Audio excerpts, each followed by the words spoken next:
In our gospel text for every Sunday, we're locked into the Gospel of Mark for the remaining of the liturgical year, with one exception.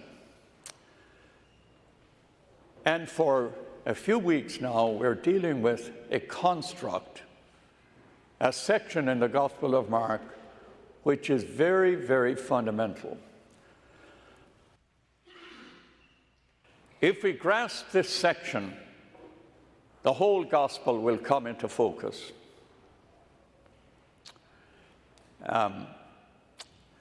Chapter 8, 9, and 10 in the Gospel of Mark will make up the substance of our gospel readings for the next few weeks.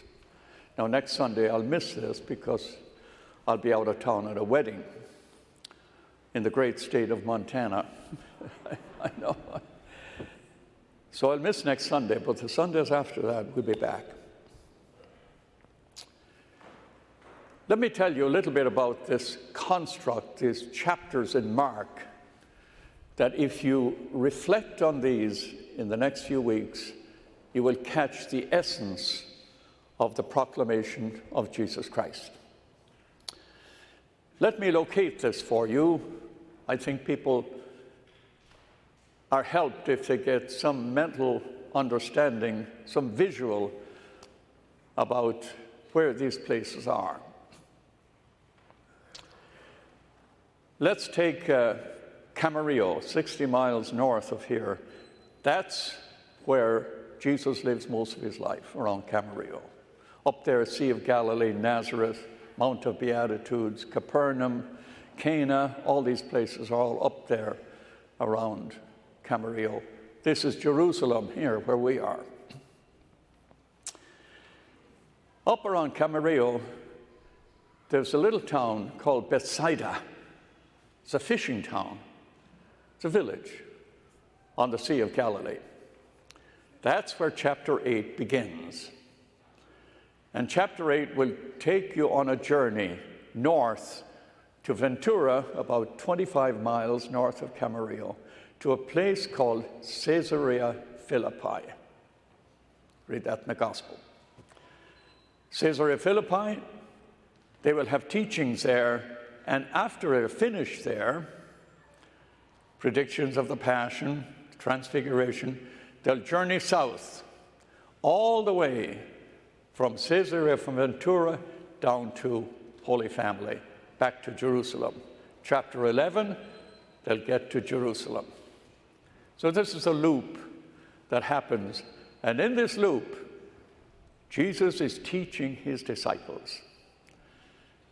And today's gospel has got one of those teachings. It begins in chapter 8, where Jesus heals a man who is blind. Now that's important, because in this is the only miracle that does not happen immediately. He anoints the man's eyes. He says, "Can you see?" And he says, "I can see trees, so they look like people, trees that are moving." He anoints him a second time, and then he can see clearly. What Mark means to tell us here is that faith does not happen in an instant. Faith happens in a growing. So he anoints him a second time.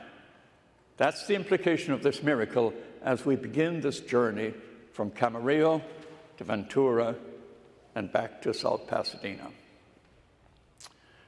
So up around Ventura, Caesarea Philippi, Jesus gives the first prediction of his passion. He will speak about his passion 3 times on this journey. And all 3 times, his disciples do not want to hear about the passion of Christ.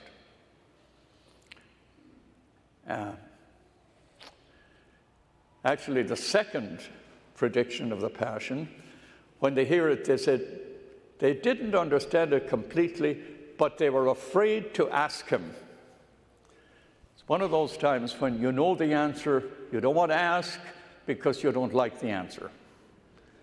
So they don't ask him because they're afraid they really understood it correctly, that Jesus is predicting his passion.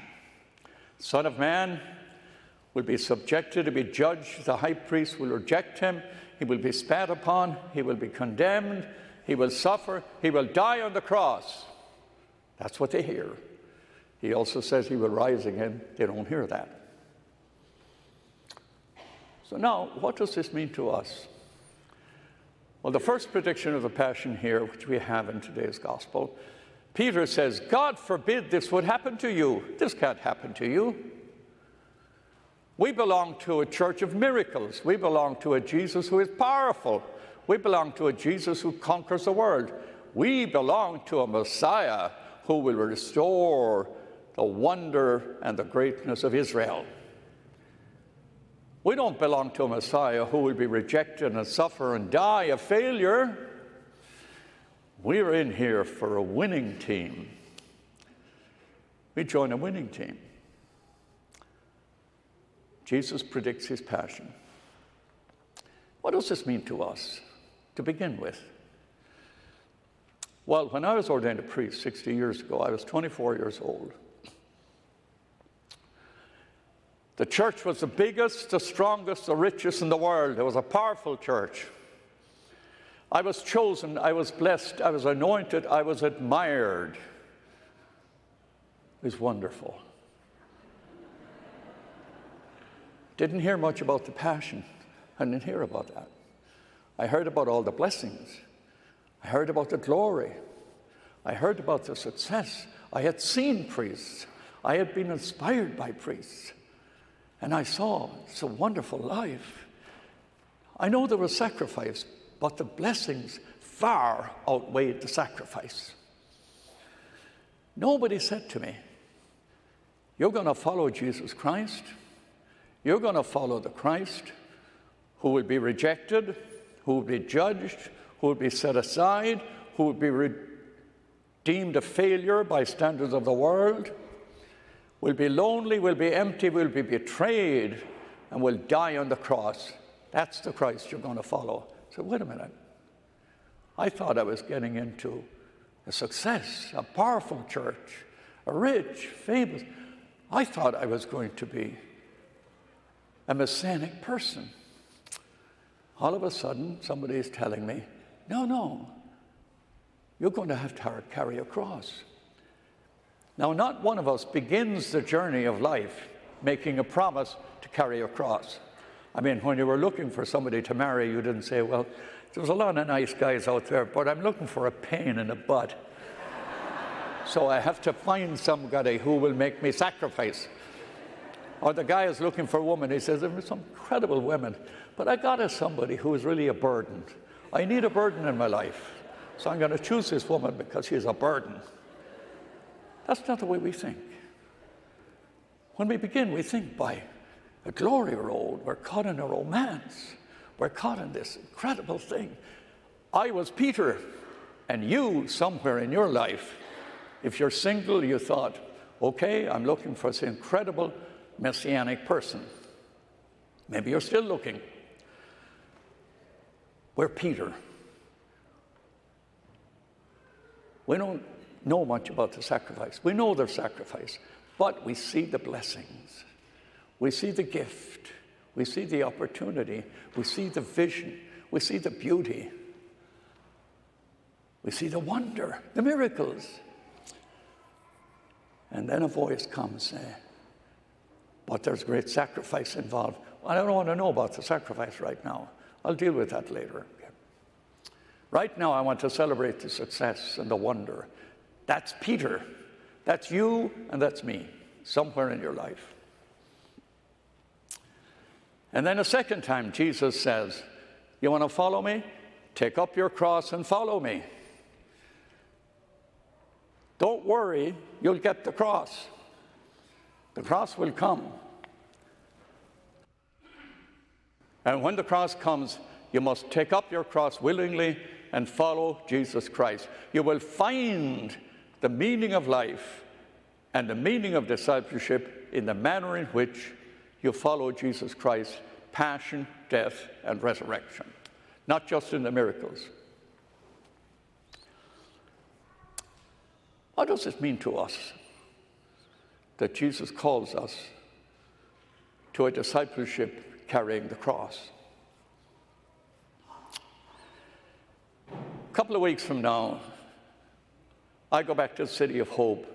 I go back there every few months to get checked up. I'm healthy, but they just want to make sure I stay healthy, so they bring me back every few months. I go there early in the morning. I go there earlier than I'm needed to go there. I carry a satchel with me most of the time I travel. It's got a book in it, a pen, and it's got a journal. They send me into this clinic to do blood tests first. And I register, and then I sit and I wait. And I look around at these people. Many of them carrying very heavy burdens of cancer. And I write my journal. And I say, wow, these are amazing people. I can see something that I can't see outside of this environment. After the bloods, I go down to wait for the doctor, and I see young people ravaged with disease, struggling. See, elderly people like my age who can't walk, they have to be assisted. And everybody has a companion, except me. I don't need a companion. A son, a daughter, a husband, a wife, that are carrying the cross with them. I see something that I could not see out in the world. I see the cross, I see sacrifice, I see love, I see generosity, I see wonder, and I see it in the cross.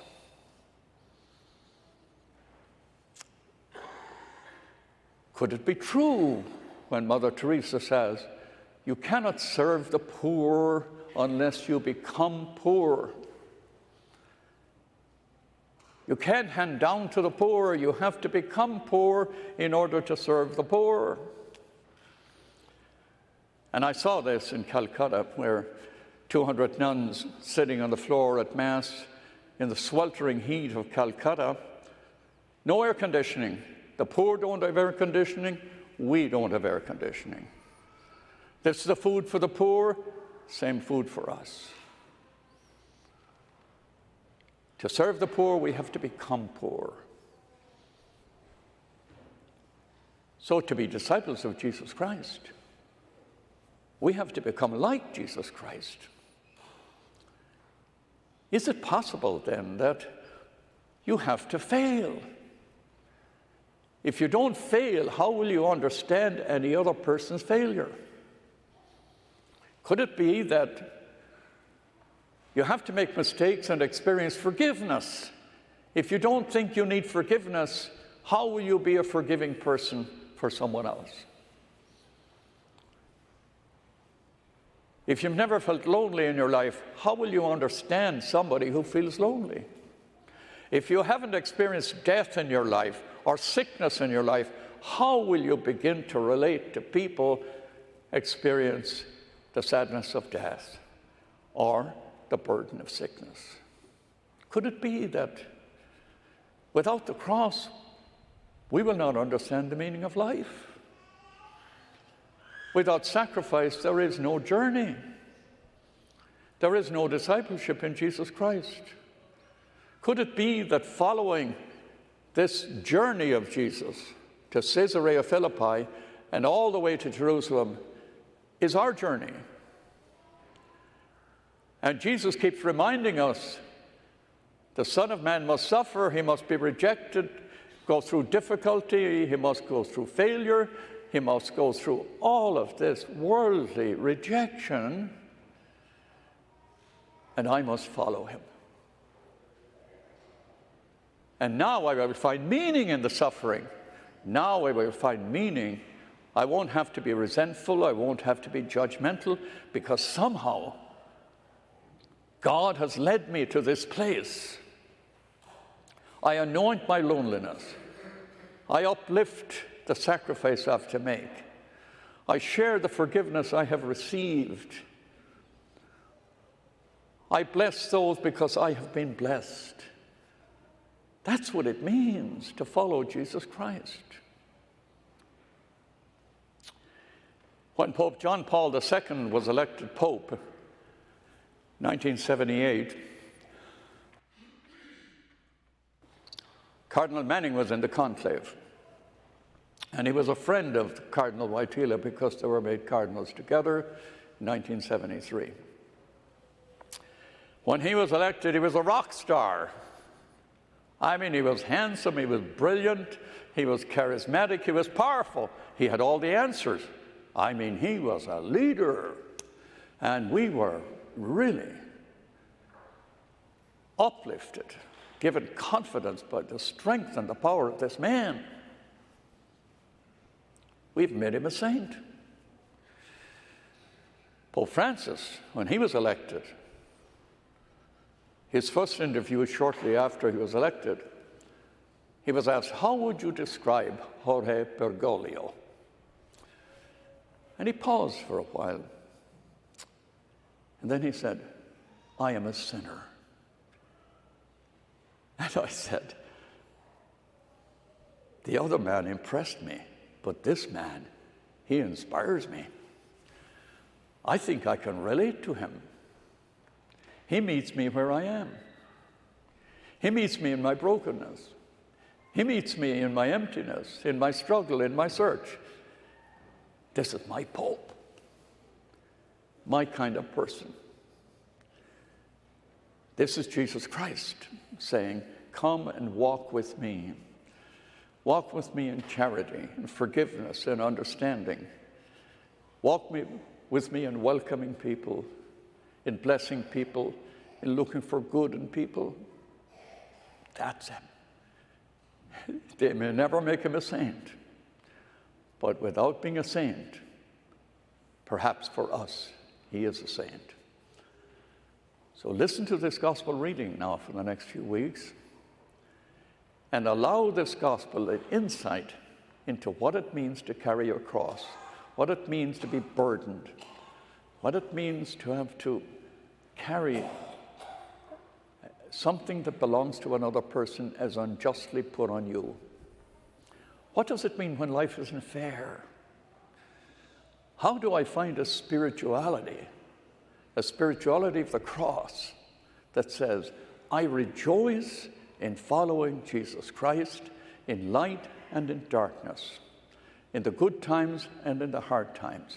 I rejoice in following Jesus Christ in miracles and in times without a miracle. I rejoice in following Jesus Christ when I prayed to win the lotto and I didn't win the lotto. When I put a bet on number 7 in the 7th race and number 7 collapsed. I rejoice in Jesus Christ. How do I catch this? That's what we find in this journey from Camarillo to Ventura to South Pasadena, following Jesus Christ. It's a long journey. It takes a long time to walk that. And in some ways, for us, in our journey of life, it's a long walk. Amen.